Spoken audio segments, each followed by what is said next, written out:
Hello everyone, आप सभी लोगों का स्वागत है टीचिंग परीक्षा के आज के इस वीडियो में, जिसके अंदर में फ्रेंड्स हम लोग हमारे अप्रैल मंथ के करंट अफेयर्स के साथ साथ में जनवरी, फरवरी और मार्च के जो करंट अफेयर्स है उनकी रिवीजन को साथ में लेते हुए क्वेश्चंस को सॉल्व करेंगे।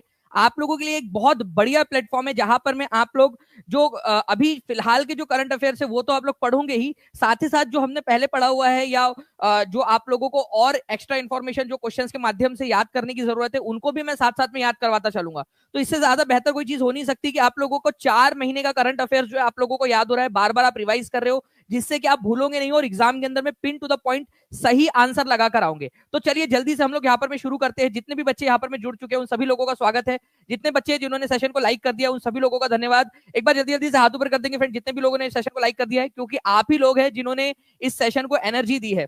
ठीक है, तो हाथ ऊपर कर दीजिए जल्दी जल्दी से। जहां भी शेयर कर सकते हो, टेलीग्राम, फेसबुक, व्हाट्सएप, इंस्टाग्राम, जल्दी जल्दी से शेयर कर देंगे। ठीक है, जिन्होंने शेयर कर दिया वो भी लिख देंगे कि शेयरिंग डन करके। ठीक है, ताकि हम लोग ऐसे ही एनर्जी के साथ में जो है एक्स्ट्रा इन्फॉर्मेशन लेते हुए क्वेश्चंस को आप लोगों के लिए सॉल्व करवा सके। ओके, चलिए नाउ फ्रेंड्स हम लोग यहाँ पर में अब आगे बढ़ते हैं। ठीक है, पहले क्वेश्चन के साथ में पहला ही क्वेश्चन देखिए आप लोगों के लिए एक इंपॉर्टेंट क्वेश्चन, और इसके एग्जाम में पूछे जाने की बहुत अधिक संभावना है, ध्यान रखिएगा आप लोग। ठीक है, इसको वेरी वेरी वेरी इंपॉर्टेंट आप लोग मार्क करिए। ठीक है, हाल ही में फ्रेंड्स जो एक प्रसिद्ध कथक नृत्यांगना है, ठीक है, जिनका नाम था कुमुदनी, ठीक है, लाखिया, गुजरात से बिलोंग करती थी ये। ठीक है, 95 ईयर्स की एज के अंदर में इनका निधन हो गया अहमदाबाद के अंदर में। ठीक है, कुमुदिनी लाखिया जो है इनको हाल ही में एक नागरिक पुरस्कार से भी सम्मानित किया गया। ठीक है, जनवरी के अंदर में हमारे गणतंत्र दिवस के अवसर पर उनका फिर निधन हो गया। तो आप बताइए कि कुमुदिनी लाखिया जो है जिनका हाल ही में 95 ईयर्स की एज में निधन हुआ, उनको कौन सा पुरस्कार अभी दिया गया था? भारत रत्न दिया गया था, पद्म विभूषण दिया गया था, पद्म भूषण दिया गया था, ठीक है, पद्मश्री दिया गया था, या फिर आपका नन ऑफ द अबव? बताइए इनमें से कौन सा वाला दिया गया था, ये आप लोग बता देंगे जल्दी जल्दी से। ठीक है, तो देखिए फ्रेंड्स आंसर आप लोगों का क्या हो जाएगा, option number 2 is the correct answer. इनको पद्म विभूषण से सम्मानित किया गया था। तो आप लोगों से किस प्रकार से क्वेश्चंस पूछे जा सकते हैं यहाँ पर में? तो देखिए, कुमुदनी लाखिया कहाँ से बिलोंग करती थी, ये क्वेश्चन आप लोगों का बन सकता है। तो आप लोगों को याद रखना है गुजरात से बिलोंग करती थी। ठीक है, हाल ही में इनका निधन हुआ। ये कथक नृत्यांगना थी, कहाँ से बिलोंग करती थी? गुजरात से बिलोंग करती थी। आप लोगों ने अगर उमराव जान का वो, ठीक है, एक गीत है, ठीक है, दिल चीज क्या है आप मेरी जान दीजिए, वो वाला अगर आप लोगों ने, ठीक है, वो पूरा का पूरा वो इन्होंने ही कोरियोग्राफ किया था। ठीक है, उमराव जान के अंदर में। ओके, कथक में जितने भी पार्ट थे इन्होंने ही किया था उसको कोरियोग्राफ। और काफी एक योगदान है इनका बहुत सारी चीजों के अंदर में। अहमदाबाद के अंदर में उन्होंने Kadamb centre for dance and music नाम से एक संस्था स्टार्ट की थी 1964 में। पद्म विभूषण से पहले जो है फ्रेंड्स इनको ऑलरेडी पद्मश्री और पद्म भूषण से सम्मानित किया जा चुका है। तो पद्म भूषण, पद्म विभूषण और पद्मश्री तीनों ही जो पद्मा पुरस्कार है उससे सम्मानित हो चुके हैं ये, पद्म भूषण, पद्म विभूषण और पद्मश्री। ठीक है, चलिए तो अभी आप लोगों का इसका आंसर क्या हो जाएगा यहाँ पर में कि प्रसिद्ध कथक कौन से नृत्य से बिलोंग करती थी, ये भी क्वेश्चन आ सकता है। तो एक बार इसको भी लिख दीजिए कमेंट के अंदर में, सभी बच्चे जल्दी जल्दी से लिख देंगे। ठीक है, कुमुदनी लाखिया कौन से वाले नृत्य से बिलोंग करती थी? कथक से बिलोंग करती थी, ये याद रखना है आप लोगों ने। ठीक है, कहां से बिलोंग करती थी? गुजरात से। ठीक है, पद्म विभूषण से सम्मानित किया गया था 2025 के अंदर में इनको। इंपॉर्टेंट पॉइंट है, याद रखना है आप सभी लोगों ने। लिखते जाइए जल्दी जल्दी से, कमेंट के अंदर में लिखते जाएंगे आप लोग इंपॉर्टेंट वाले पॉइंट से ये सारे के सारे। नाउ नेक्स्ट क्वेश्चन देखिए फ्रेंड्स, एक और इंपॉर्टेंट क्वेश्चन, हाल ही में जारी एयरपोर्ट काउंसिल इंटरनेशनल एसीआई की रिपोर्ट, बहुत ही इंपॉर्टेंट वाला क्वेश्चन ये भी आपका।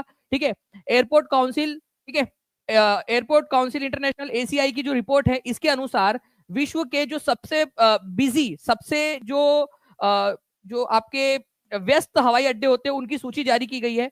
दिल्ली का इंदिरा गांधी अंतरराष्ट्रीय हवाई अड्डा जो है, ठीक है, IGI, Indira Gandhi international airport, ठीक है, ये दुनिया का 9वें नंबर का सबसे व्यस्त एयरपोर्ट है, सबसे बिजिएस्ट एयरपोर्ट। ठीक है, 9th नंबर का। चलिए ये तो हमको समझ में आ गया। ये अपने आप में एक क्वेश्चन बन गया आप लोगों का यहाँ पर में कि इंदिरा गांधी इंटरनेशनल एयरपोर्ट जो है वो एसीआई की रिपोर्ट के अनुसार कितनेवें नंबर का जो है वो सबसे व्यस्त एयरपोर्ट है। अब इस रिपोर्ट के अनुसार पहले नंबर का सबसे व्यस्त एयरपोर्ट कौन सा रहा? ठीक है, जल्दी जल्दी से आंसर करेंगे। 1000 लाइक के हम लोग बहुत पास में फ्रेंड, जल्दी जल्दी से सेशन को लाइक एंड शेयर भी करते रहेंगे। आप सभी लोग जितने भी लोग देख रहे हैं, जिन लोगों ने सेशन को लाइक कर दिया एक बार हाथ भी ऊपर कर दीजिएगा, बहुत ज्यादा क्लोज है हम लोग। ठीक है, तो देखिए इंदिरा गांधी इंटरनेशनल एयरपोर्ट बच्चे आंसर कर रहे हैं 9th नंबर पे, बहुत बढ़िया। जिन बच्चों ने भी यहाँ पर में आंसर किया है मतलब वो एक कदम आगे बढ़े हैं, उन्होंने एक्टिविटी की है, वो और लोगों से जो केवल पैसिव जो है पैसिव होकर देख रहे हैं उनके मुकाबले में एक्टिव बच्चे जो होते हैं वो ज्यादा जल्दी आगे बढ़ेंगे, ज्यादा जल्दी जो उनको सारी चीजें याद होंगी। तो आपको बता दूं फ्रेंड्स कि यहाँ पर में, ठीक है, Hartsfield Jackson Atlanta international airport, ठीक है, ये जो है फ्रेंड्स ये दुनिया का सबसे बिजी एयरपोर्ट जो है। इसमें सब पहले नंबर के ऊपर में आया है। तो प्लीज इसको याद रखिएगा आप सभी के सभी, ठीक है। तो हार्ट्सफील्ड जैक्सन अटलांटा इंटरनेशनल एयरपोर्ट जो है ये आप लोगों का यूएसए के अंदर में है। कहां पर में है? यूएसए के अंदर में, ठीक है। और ये फर्स्ट नंबर पे आया है सबसे बिजी एयरपोर्ट के मामले में। हमारा इंडिया का कौन सा वाला एयरपोर्ट है, जल्दी से बताइए आप लोग, कि जो सबसे व्यस्त है, इंडिया में सबसे व्यस्त कौन सा वाला एयरपोर्ट माना जाएगा? अगर पूरे दुनिया में वो 90 नंबर का है तो इंडिया का सबसे व्यस्त तो वो अकेला ही होगा ना पहले नंबर पे, ठीक है। तो आईजीआई 9th नंबर पे दुनिया में, और इंडिया का सबसे व्यस्त एयरपोर्ट। और पूरे दुनिया में फर्स्ट नंबर पे है Hartsfield Jackson Atlanta international airport USA का, ठीक है, सबसे व्यस्त एयरपोर्ट। ओके, ये आप देख सकते हो, ये पूरी की पूरी यहाँ पर में जो है ये सूची दी गई है, ठीक है, कि 2019 में क्या था, 2023 में क्या स्थिति थी, 2024 में क्या स्थिति है।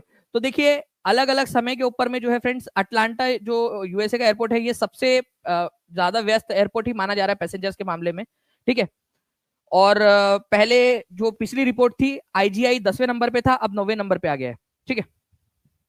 चलिए नाउ फ्रेंड्स, आगे बढ़ने से पहले मैं आप लोगों को बता दूं कि आज आप लोगों की, ठीक है, नॉलेज पावर कैप्सूल की जो है महा सेशन है आप लोगों का, पता है सभी लोगों को? हाथ ऊपर कर देंगे जितने भी लोग एनरोल हो चुके हैं।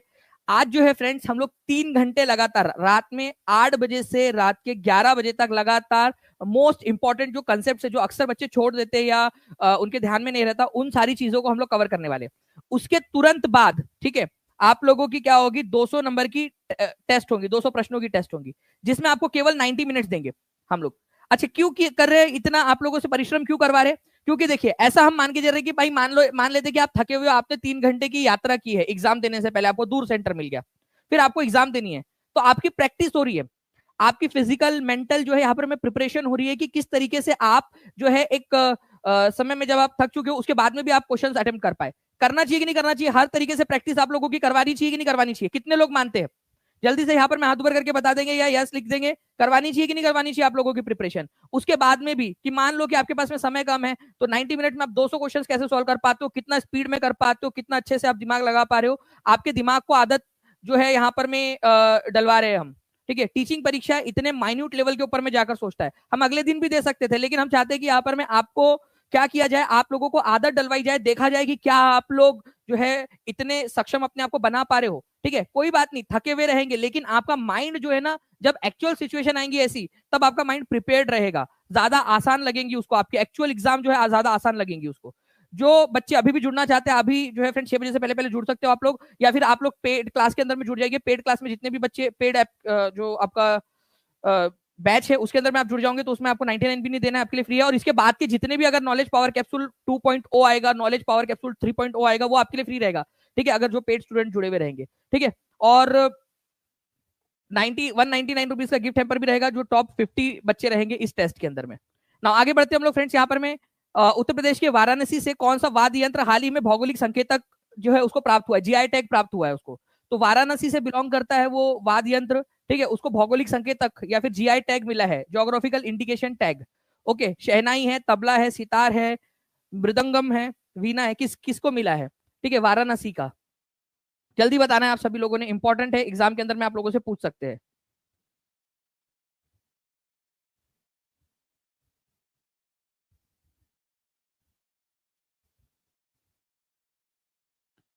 बहुत बढ़िया फ्रेंड्स, आप लोगों के यहाँ पर में आंसर्स आने स्टार्ट हो गए हैं, ठीक है। तो अभी हाल ही में बनारस की जो शहनाई है फ्रेंड्स, इसको क्या मिला है, ठीक है, ये याद रखना है आप लोगों ने, इसको जीआई टैग मिला है बनारसी शहनाई को। तो इसको फेमस किसने किया था दुनिया के अंदर में, ठीक है, उस्ताद बिस्मिल्लाह खान थे, जिन्होंने आजादी की पहली जो सालगिरह थी उस पर, उस उपलक्ष्य में लाल किले के ऊपर में उन्होंने शहनाई बजाई थी, ये शहनाई, ठीक है, तब से बड़ी फेमस है ये शहनाई, ठीक है। तो वाराणसी की, ठीक है, जो शहनाई है, परंपरागत शहनाई, बनारसी शहनाई बोला जाता है इसको, ठीक है, इसको जीआई टैग मिला है। ओके, चलिए, तो बिस्मिल्लाह खान जो है उन्होंने याद रखेंगे आप लोग कि इसको पहचान दिलाई थी दुनिया भर के अंदर में। चलिए आगे बढ़ते हम लोग यहाँ पर में। नेक्स्ट क्वेश्चन, हाल ही में मेघालय के स्वदेशी जो एक रिंडिया और खासी, ठीक है, ये दो उत्पाद है जिनको भौगोलिक संकेतक मिला है, ये किस चीज से बनाए जाते हैं, ठीक है, ये कौन सी चीज है, क्या है ये आप लोगों को बताना है, ठीक है। मेघालय के है, ठीक है, रिंडिया और खासी, ठीक है, तो अगर आप लोगों से पूछ लिया जाए कि रिंडिया और खासी ये क्या है, रिंडिया और खासी ये मेघालय के दो हैंडलूम, ठीक है, या फिर हथकरघा जो है एक प्रोडक्ट्स है, हथकरघा प्रोडक्ट है, टेक्सटाइल प्रोडक्ट्स है, ठीक है। ये कौन से राज्य से बिलोंग करते हैं, रिंडिया और खासी जिनको जीआई टैग मिला है। तो खासी से भी आप लोग एक हल्का फुल्का मेघालय आप लगा ही सकते थे, ठीक है। तो ये हैंडलूम हथकरघा उद्योग से बने हुए प्रोडक्ट होते हैं। हथकरघा मतलब कपड़े के ऊपर में बुनाई वगैरह करके जो बनाए जाते हैं ना, वो चीज, ठीक है। तो रिंडिया और खासी इन दोनों को हाल ही में भौगोलिक संकेतक टैग मिला है, ठीक है, जीआई टैग मिला है। ये कहाँ से बिलोंग करते हैं, मेघालय से। ये क्या है, हैंडलूम प्रोडक्ट है, जो बुनाई करके जो है बनाए जाते हैं हैंडलूम प्रोडक्ट, ये इस तरीके से, ठीक है, रिंडिया और खासी, ठीक है। ये याद रखेंगे आप लोग। 2 अप्रैल 2025 के अंदर में मिला है रिंडिया और खासी हैंडलूम प्रोडक्ट्स को, मेघालय से बिलोंग करती है। नाउ हाल ही में भारत और इंटरनेशनल बिग कैट अलायंस ने नई दिल्ली में मुख्यालय समझौते पर हस्ताक्षर किए। देखिए फ्रेंड्स, ये जो इंटरनेशनल बिग कैट अलायंस है, आपको बता दूं कि ये इंडिया ने ही प्रपोज किया था, इंडिया ही इसका जो है स्टार्ट करने वाला, इंडिया ने ही इसको स्टार्ट करवाया था। क्यों करवाया था, कब करवाया था, तो 2023 में उसको स्टार्ट करवाया था। क्यों, क्योंकि 1973 के अंदर में प्रोजेक्ट टाइगर लॉन्च हुआ था, तो 50 साल कंप्लीट हो गए थे, 50 ईयर्स। तो उसकी खुशी में, ठीक है, उसकी खुशी में, ठीक है, यहाँ पर में उन्होंने इसको इंटरनेशनल बिग कैट अलायंस, ताकि दुनिया भर के जो देश है, ठीक है, वो बिग कैट जो होते हैं, टाइगर लायन वगैरह, जो इतने भी बड़े बड़े लियोपर्ड वगैरह, जितने भी कैट की कैटेगरी में जो बड़े वाले कैट्स होते हैं ना, ठीक है, उनको संरक्षित किया जा सके। तो भारत ने उसके ऊपर में समझौता किया है। तो ये big international big cat alliance कब लॉन्च हुआ था, तो ये 2023 में लॉन्च हुआ था, 50 साल होने की खुशी में, ठीक है। इसका हेडक्वार्टर जो है फ्रेंड्स आपका दिल्ली के अंदर में स्थापित किया जाएगा, भारत के अंदर में। भारत 150 करोड़ रुपए जो है इसके अंदर में देगा इसको स्थापित करने के लिए, ठीक है। तो आप देख सकते हो यहाँ पर में कि अप्रैल के अंदर में, ठीक है, न्यू दिल्ली के अंदर में ये हस्ताक्षर हुए। इंटरनेशनल बिग कैट अलायंस जो है फ्रेंड्स, इसके लिए इसका हेडक्वार्टर भारत में नई दिल्ली के अंदर में स्थापित किया जाएगा। और आपको बता दूं कि भारत इसमें 150 करोड़ रुपए देने वाला है उसका मुख्यालय स्थापित करने के लिए। ओके, अब तक जो है फ्रेंड्स 96 कंट्रीज जो है, 96 कंट्रीज ऐसी है जो इस प्रोजेक्ट में इस एग्रीमेंट में साइन कर चुके हैं, इंटरनेशनल बिग कैट अलायंस के अंदर में शामिल हो चुकी है, ठीक है। 2023 में इसको स्टार्ट किया गया था प्रोजेक्ट टाइगर के 50वीं एनिवर्सरी को उसको सेलिब्रेट करने के लिए, ठीक है। बिग कैट अलायंस के अंदर में हमने क्या करना है, tiger, lion, leopard, snow leopard, cheetah, jaguar और प्यूमा, ये सब जो है ना, जितने भी ऐसे बड़े वाले कैट की कैटेगरी में जो आते हैं, ठीक है, उन सबको संरक्षित करना है, ठीक है। अब भारत ने इसको स्टार्ट किया तो भारत के अंदर में इसका हेडक्वार्टर रहेगा, ठीक है। राष्ट्रीय कर्मयोगी जन सेवा कार्यक्रम किस मंत्रालय ने आयोजित किया है, इंपॉर्टेंट है, ये याद रखना आप लोग। राष्ट्रीय कर्मयोगी जन सेवा प्रोग्राम, इंपॉर्टेंट वाला पॉइंट है, बताइए।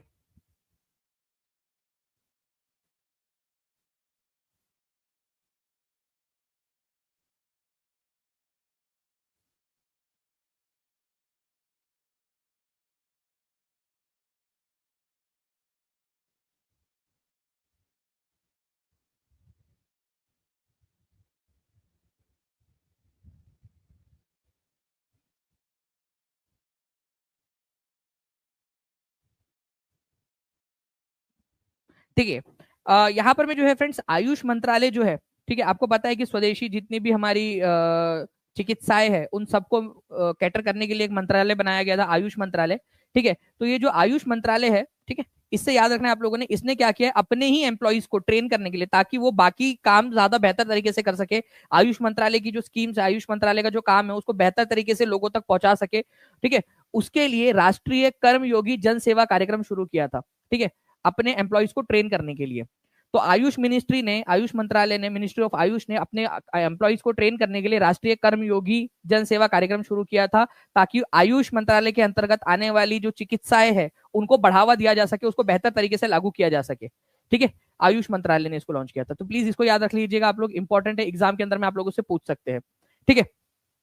चलिए नाउ फ्रेंड, नेक्स्ट क्वेश्चन है आप लोगों का, 15 अप्रैल को मनाया गया विश्व कला दिवस, ठीक है, वर्ल्ड आर्ट डे 2025, ठीक है, इसका थीम क्या था। अब एक क्वेश्चन आप लोगों का यहाँ पर में बन गया कि विश्व कला दिवस कब मनाया जाता है, ठीक है, वर्ल्ड आर्ट डे। आप लोगों में से कोई है आर्टिस्ट यहाँ पर में, कुछ ना कुछ बनाते हैं आर्ट के क्षेत्र में, आप लोगों ने कुछ ना कुछ किया हुआ हो, ठीक है, जल्दी से बता दीजिए। आर्ट, आर्ट में अगर आप लोगों ने कुछ किया है, आर्ट में, ठीक है, कोई भी आर्ट आपको आती हो तो कौन सी आर्ट आपको आती है, चित्र बनाना आता है, रंगोली बनाना आता है, ठीक है, या कोई और आर्ट है जो आपको आती हो। नहीं आती कोई भी आर्ट तो लिख दो, कोई आर्ट नहीं आती सर।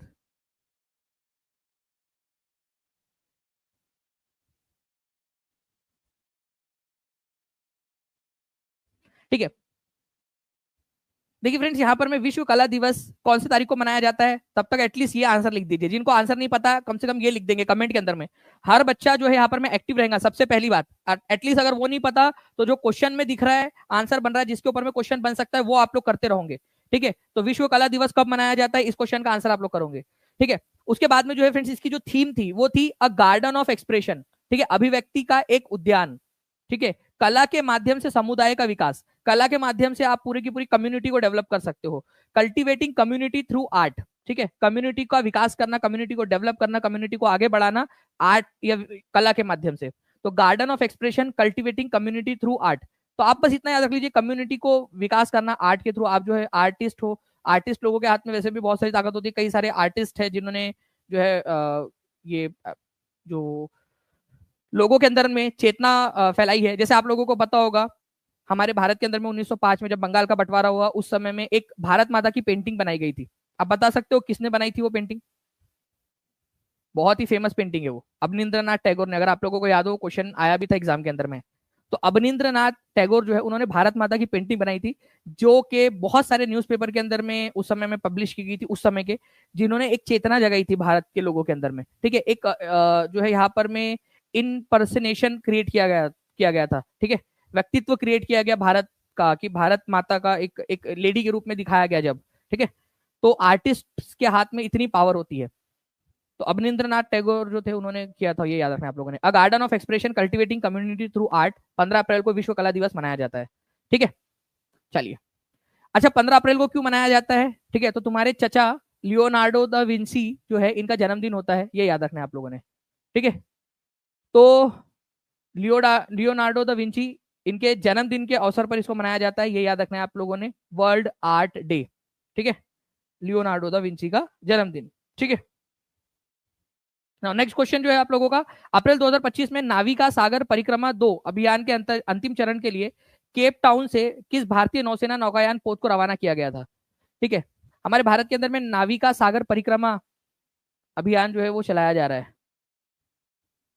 तो कौन सा वाला जो समुद्री यान था, समुद्री जो है नौकायान, ठीक है, उसको रवाना किया गया केप टाउन से। केप टाउन कहां पर में, ये बता देंगे आप लोग।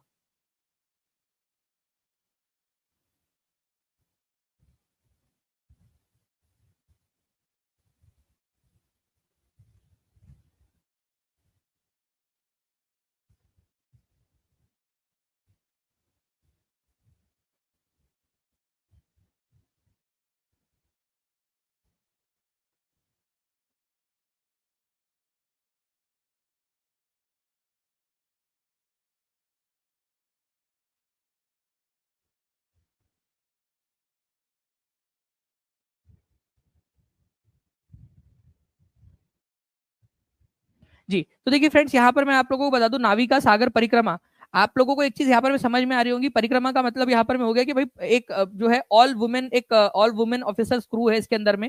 ठीक है, जिसके अंतर्गत क्या होगा कि जो महिलाएं हैं वो है उस यान के ऊपर में, और वो पूरे पृथ्वी का जो है इस तरीके से एक चक्कर लगा रही है। ठीक है, तो INSV तारिणी जो है ना, ये याद रखना है फ्रेंड्स, इसको हाल ही में जो है उसका फाइनल जो उसकी रवानगी है, या फाइनल उसकी जो अब वो डायरेक्टली कहाँ पर में आकर रुकेंगी, गोवा के अंदर में। ठीक है, तो INSV तारिणी, ये याद रखना है आप लोगों ने, इसको रवाना किया गया था। तो आंसर होगा ऑप्शन नंबर ए। ठीक है, तो अब वो गोवा के अंदर में से निकली थी, गोवा के अंदर में ही आकर डायरेक्टली, ठीक है, वहां पर में रहेगी। ओके, तो ये है क्या चीज बेसिकली आप लोगों का, नाविका सागर परिक्रमा 2, ये आप लोगों का वुमेन ऑफिसर्स का क्रू है, ऑल वुमेन है इसके अंदर में। ठीक है, यहाँ पर में ये क्या करेंगे, ये जो है सरकम नेविगेट करेंगे। जो है सरकम नेविगेशन का मतलब क्या होता है? सरकम नेविगेशन का मतलब होता है दुनिया का चक्कर लगाने का। ठीक है, तो नाम क्या है उस जो नौकायान पोत है, उसका नाम क्या है? INSV तारिणी। ठीक है, ये याद रख लीजिए आप लोग, INSV तारिणी। ठीक है, तो केप टाउन साउथ अफ्रीका में, वहां पर में जहाज रुका था, वहां से फाइनल उसने जो भी उसको खाना पीना जो भी चाहिए होगा वो सब लेकर वापस अब आगे बढ़ा है। ठीक है, जालंधर में एक समारोह के दौरान समाज और युवा सशक्तिकरण में उनके योगदान के लिए 1971 के युद्ध के एक वयोवृद्ध सहित 4 विशिष्ट पूर्व सैनिकों को किस पुरस्कार से सम्मानित किया गया? जालंधर के अंदर में एक समारोह आयोजित किया गया था समाज में युवाओं के सशक्तिकरण में उनके योगदान के लिए। ठीक है, 4 लोगों को जो है फ्रेंड्स पुरस्कार दिया गया है। ठीक है, तो कौन सा पुरस्कार दिया गया है, और उनमें से एक जो है वो आपको पता है कि उन्होंने 1971 की जंग में भी पार्टिसिपेट किया था।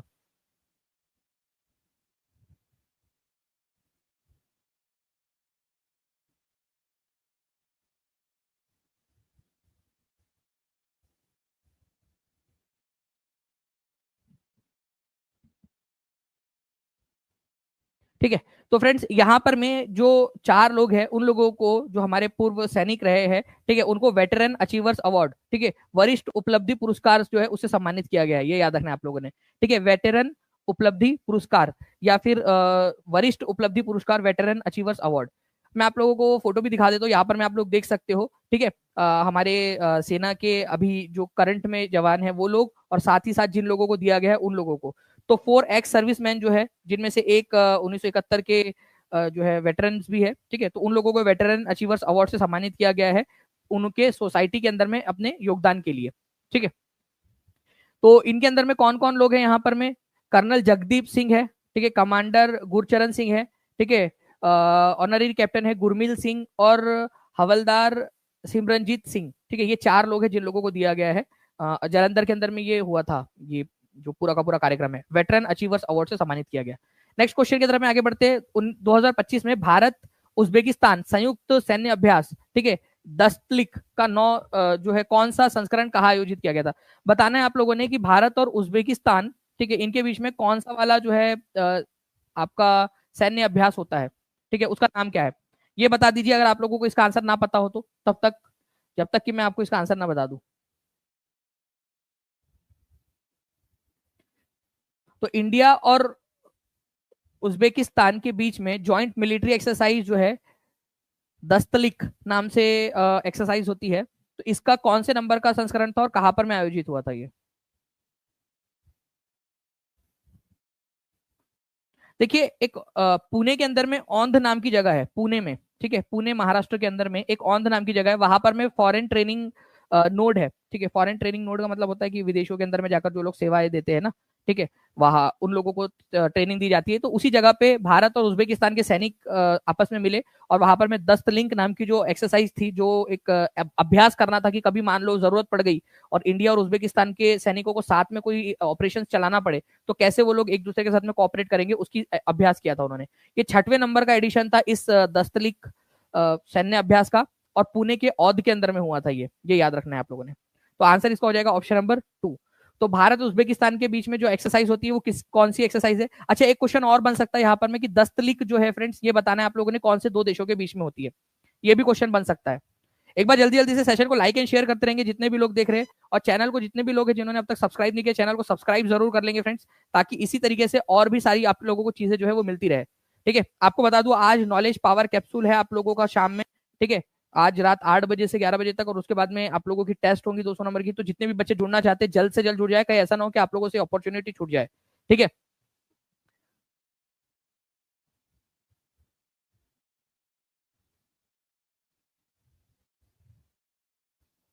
चलिए नेक्स्ट क्वेश्चन की तरफ में आगे बढ़ने से पहले फ्रेंड्स आप लोगों को बता दूं, यहाँ पर मैं देख सकते हो फॉरेन ट्रेनिंग नोड है पुणे के अंदर में। ठीक है, पुणे में भी एक जगह है औंध नाम की, वहां पर में इसको आयोजित किया गया था। ठीक है, Dustlik India Uzbekistan joint military exercise, 6वां संस्करण था इसका। नाउ, किस पूर्वोत्तर भारतीय राज्य ने अद्वितीय पहचान प्राधिकरण, ठीक है, मतलब पहचान प्राधिकरण ऑफ इंडिया जो है, जो यूआईडी, आपको unique identification authority of India, UIDAI, जो आपका आधार देता है ना, आधार कार्ड, उसके लिए 2 शीर्ष पुरस्कार जीते हैं। मतलब उन्होंने अच्छा प्रदर्शन किया है इसके अंदर में। ठीक है, आधार लोगों तक पहुंचाने के लिए, आधार बेस्ड जो सेवाएं होती है वो लोगों तक पहुंचाने के लिए। ठीक है, तो कौन सा राज्य है जिसने टॉप 2 अवार्ड जीते हैं?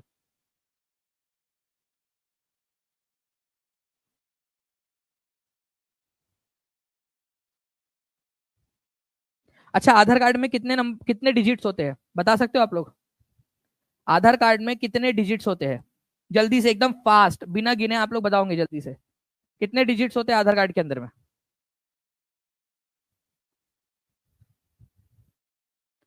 तो मेघालय जो है फ्रेंड्स, इसने जीता है। इसने क्या किया है, देखो, बच्चों का बायोमेट्रिक जो है डेटा कलेक्ट करना। आपको पता है जो बच्चे होते हैं, ठीक है, उनका भी बायोमेट्रिक डेटा अगर कलेक्ट कर लिया जाए जल्द से जल्द तो अच्छी बात है। तो बायोमेट्रिक डेटा कलेक्ट करना, और जो वयस्क लोग हो चुके हैं उनकी फोटो और बाकी सारी चीजें उनको अपडेट करना, उसको सत्यापित करना, ठीक है। ये करने के मामले में मेघालय जो है उसने टॉप स्थान हासिल किया है। तो बच्चों के अनिवार्य बायोमेट्रिक अपडेट और वयस्क आधार नामांकन जो है, जो लोग हो चुके हैं, जो वयस्क हो चुके हैं 18 साल से ऊपर के हैं, उनके सत्यापन में या उनके वेरिफिकेशन के अंदर में, ठीक है, उनके एनरोलमेंट के अंदर में उनको आधार कार्ड इशू करने के मामले में मेघालय ने सबसे बेस्ट प्रदर्शन किया है, ठीक है।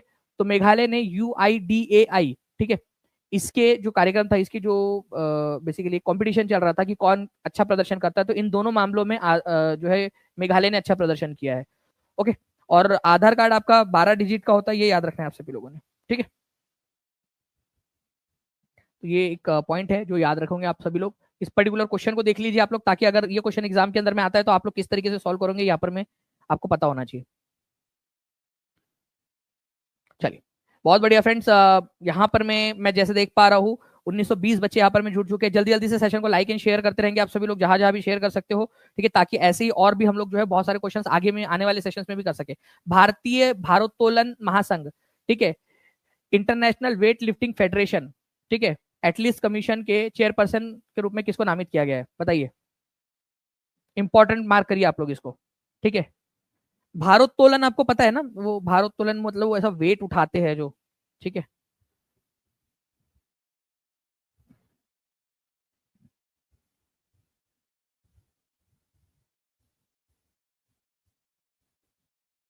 ठीक है, तो देखिए भारतीय भारोत्तोलन महासंघ एथलीट आयोग की जो अध्यक्ष है, मतलब बेसिकली इस वेट लिफ्टिंग फेडरेशन जो है उसके अध्यक्ष के रूप में जो है किसको नामित किया गया है, तो मीराबाई चानू को नामांकित किया गया है। ये याद रखेंगे आप सभी के सभी, ठीक है। तो मीराबाई चानू, ये बहुत ही इंपॉर्टेंट क्वेश्चन है, मुझे लगता है ये क्वेश्चन आने के आपके बहुत अधिक संभावना है, ठीक है।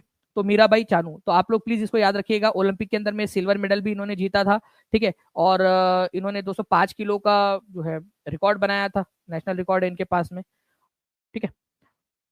तो ये एक इंपॉर्टेंट क्वेश्चन आप लोगों का बन सकता है, प्लीज इस पर्टिकुलर पॉइंट को आप लोग याद रखेंगे यहाँ पर में, ठीक है।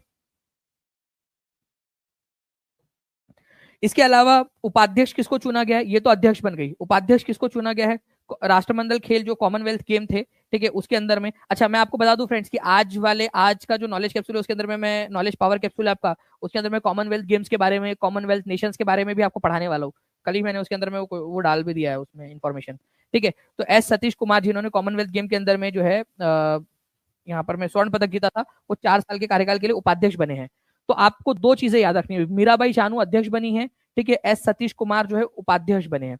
तो मीराबाई चानू, अब ये क्वेश्चन जो है फ्रेंड्स मुझे लगता है कि अगर आप लोगों से कभी बन जाए, मीराबाई चानू कौन से वाले राज्य से बिलोंग करती है, तो आप लोग क्या आंसर करोगे। मीराबाई चानू कौन से राज्य से बिलोंग करती है, मेघालय से, अरुणाचल प्रदेश से, आसाम से, मणिपुर से, नागालैंड से, आसाम से, महाराष्ट्र से, तमिलनाडु से, गुजरात से, केरल से, अंडमान निकोबार, लक्षद्वीप, कहाँ से बिलोंग करती है, कुछ तो पता होना चाहिए ना भाई। टोक्यो ओलंपिक जो था उसके अंदर में उन्होंने रजत पदक जीता था, ठीक है, सिल्वर मेडल जीता था। मणिपुर से बिलोंग करती है, ये याद रखना है आप लोगों ने, ठीक है।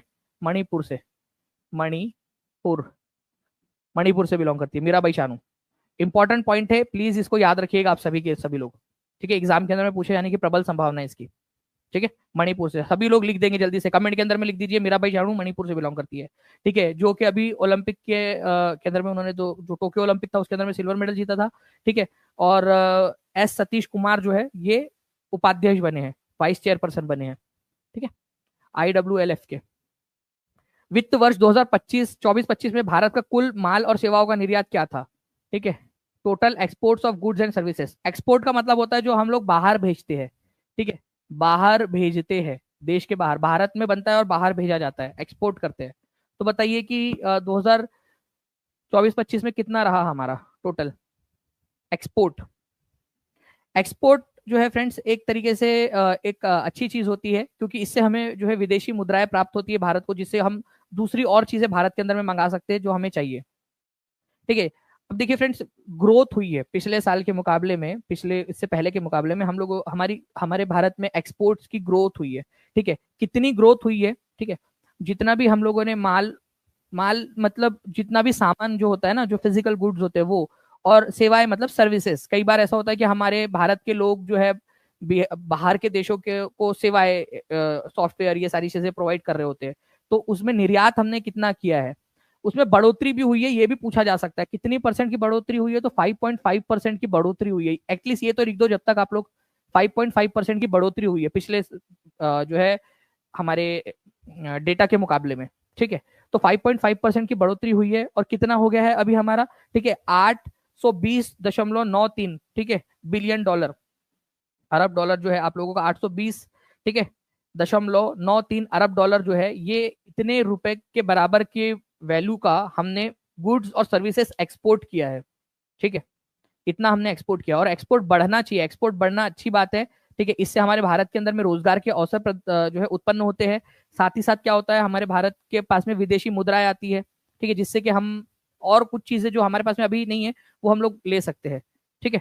तो इसको थोड़ा सा आप लोगों ने याद रखना है कि हमें एक्सपोर्ट को बढ़ावा देने की जरूरत है, ओके। तो प्लीज ये पॉइंट, ये आप लोगों को पीपीटी आपको मिल भी जाएंगी पेड क्लास के अंदर में, ठीक है, वो पेड ऐप के अंदर में आप लोगों को, तो 5.5% की वृद्धि हुई है, ठीक है, ये याद रखना है आप लोगों ने, और 820.93 अरब डॉलर जो है अब ये पहुंच गया है हमारा एक्सपोर्ट, ये पूछा जा सकता है क्वेश्चन, ठीक, याद रखेंगे आप सभी के सभी। नाउ फ्रेंड नेक्स्ट है आप लोगों का बेस एडिटिंग और प्राइम एडिटिंग तकनीक विकसित करने के लिए डेविड आर ल्यू को 2025 का ब्रेक थ्रू पुरस्कार दिया गया है। तो देखिए ब्रेक थ्रू पुरस्कार जो है फ्रेंड्स, ये किसको दिया गया है, ये पूछा जा सकता है डायरेक्टली, क्वेश्चन बन सकता है, ब्रेक थ्रू अवार्ड जो है वो किसको दिया गया है, ब्रेक थ्रू पुरस्कार।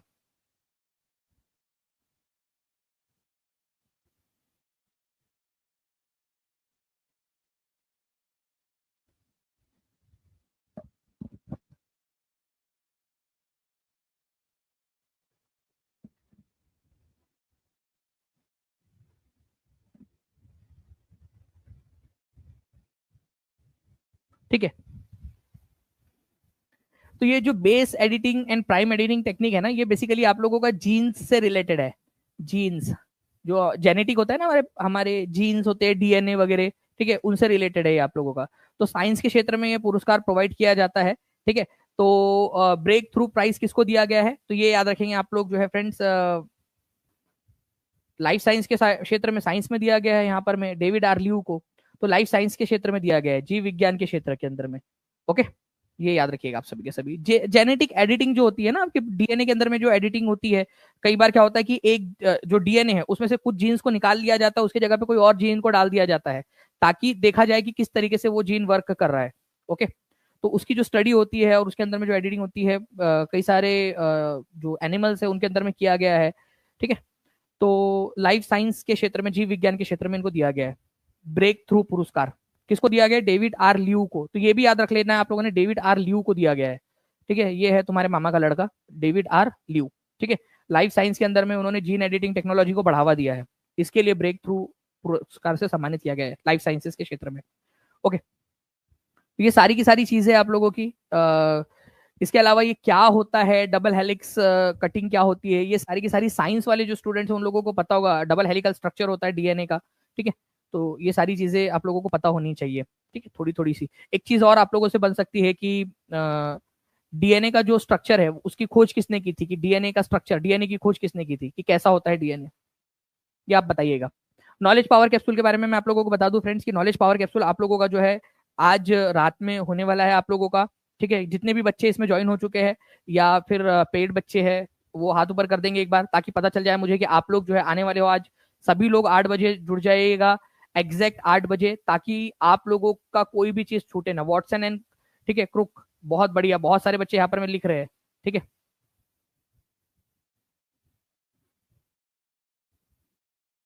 बिल्कुल, तो ऐसे ही लिखते जाइएगा आप सभी के सभी। मैंने आप लोगों से पूछा था कि डीएनए की जो डबल हेलिक्स वाला स्ट्रक्चर है उसकी खोज किसने की थी, वेरी गुड, बहुत बढ़िया,